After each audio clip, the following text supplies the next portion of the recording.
शहरातले सगळे शहर अध्यक्ष, महिला शहर अध्यक्ष आणि जमलेल्या माझ्या सर्व महाराष्ट्र सैनिकांनो, खरं तर संदीप देशपांडे बऱ्यापैकी माझ्या भाषणातले मुद्दे बोलून गेले, पण तरी सुद्धा बरंच काय बाकी आहे.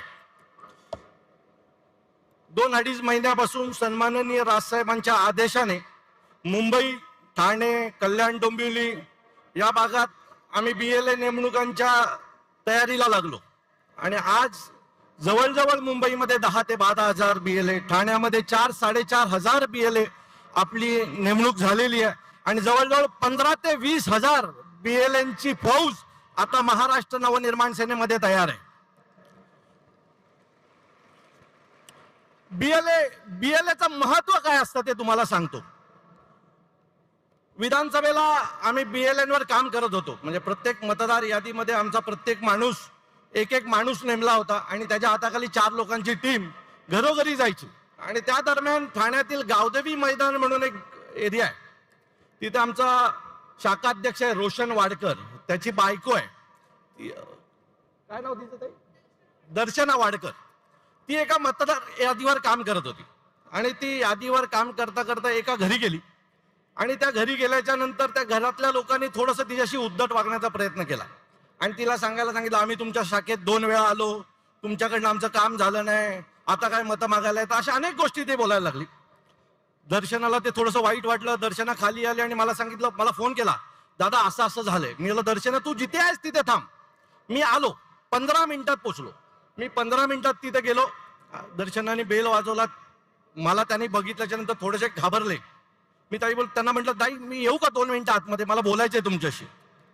मी आतमध्ये गेलो. बोललो, ताई काय झालंय, काय गैरसमज झालाय?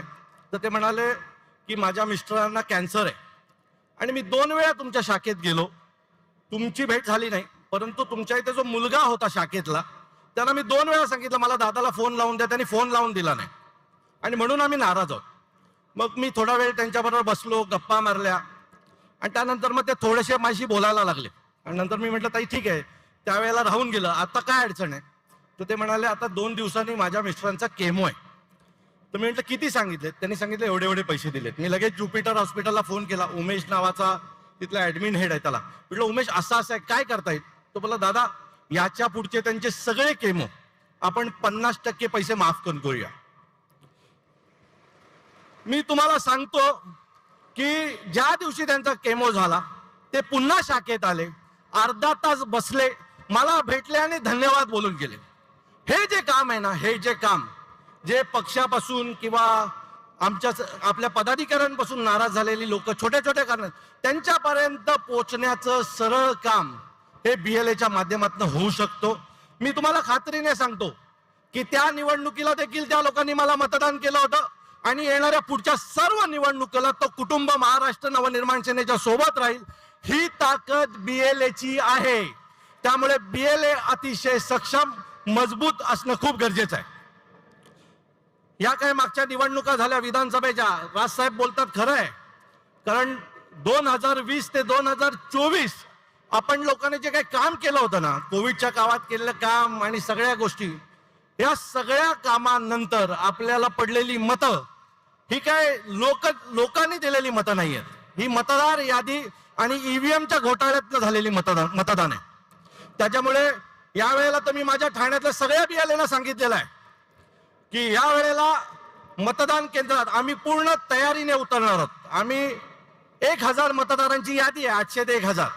आता ज्या काही याद्या चालल्यात त्यात जवळजवळ प्रत्येक यादीमध्ये 200-250 लोक भेटतच नाहीयेत की हे कोण आहेत, त्यांचा पत्ता काय, अशा अनेक त्रुटी आहेत. सो या वेळेला आम्ही त्या याद्यांवर उत्तम काम करतोय. जे माणसं भेटत नाहीत त्यांना लाल पेन आणि टिक मारायला घेतलेली आहे आणि त्याच याद्या BLAच्या हातात मतदान केंद्रात जाणार आहे. ज्या वेळेला त्या याद्या मतदान केंद्रात जातील आणि ज्या नावावर लाल टिक आहे तो जर माणूस मतदान केंद्रात आला तर मी माझ्या लोकांना सांगून ठेवलंय, बाहेर मेसेज पाठवा की गोंदिया आला रे आला, की आम्ही घुसलो आणि तो येताना पायावर येईल पण जाताना पायावर जाणार नाही, याची खात्री मी तुम्हाला सगळ्यांना देतो.